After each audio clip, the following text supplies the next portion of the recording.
आशा की किरण। ભગવાનના ભક્તો, જીવનની અંદર સંસ્કારને બહુ પ્રધાનતા આપશો. સંપત્તિને એકલી પ્રધાનતા નહીં આપશો, સાથે સંસ્કારનું અનુસંધાન રાખજો. પરિવાર ઉપર દેખરેખ રાખજો. બાળકો પર ધ્યાન દેજો. બાળકોની અંદર સંસ્કારનું સિંચન થયો પ્રયાસ કરજો. કોઈ નબળાનો ને સંગ લાગુ ન પડી જાય, એ વ્યસન કુટેવને માર્ગે ચડી ન જાય, એનું ધ્યાન દેજો.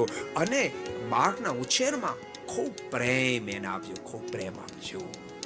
પ્રેમથી એના હૃદયને ભરી દેજો તો ક્યારે ખોટે માર્ગે જશે નહીં. એક મારી ભલામણ છે, જો તમને મનાય તો. આજકાલ આપણને છે ને એજ્યુકેશન એટલું બધું પ્રધાન થઈ ગયું છે. એજ્યુકેશન પ્રધાન જ હોવું જોઈએ, પણ એટલું બધું પ્રધાન થઈ ગયું છે, આપણે આગળ પાછળ કઈ વિચારતા નથી. 3 વર્ષના નાના બાળકોને 500 કિલોમીટર દૂર ભણવા મોકલી દે. કેટલા કિલોમીટર? 500 કિલોમીટર દૂર મોકલે. બિચારો મા બાપના પ્રેમની અપેક્ષા રાખતો હોય બાળક.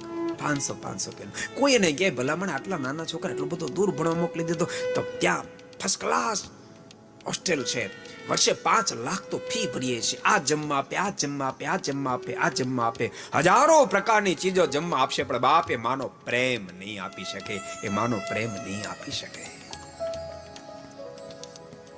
કમસે કમ 5 ધોરણ સુધી તો તમારા બાળકને તમારી સાથે રાખશો, એને પ્રેમથી ઉછેર કરશો, એના ભણવામાં જરૂર ધ્યાન દેજો. 5 વર્ષ સુધી સાથે રાખશો. અને મારી વાત મનાય તો માનજો, અને યાદ રાખજો, જો નહીં મનાય ને તો પરિણામ ભોગવવા પડશે. દીકરો કદાચ ભણી ગણીને તૈયાર થશે, મોટો બિઝનેસમેન થશે, મોટી પોસ્ટ ઉપર જશે, પણ ત્યારે તમે વૃદ્ધ જ્યારે થશો ને ત્યારે તમને વૃદ્ધાશ્રમ મૂકી આવશે.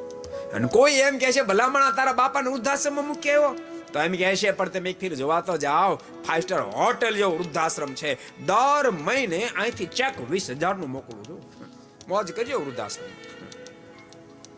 જો તમારે પરિવારમાં પ્રેમથી રહેવું હોય તો નિર્માણ પર તમારે જ કરવું પડશે.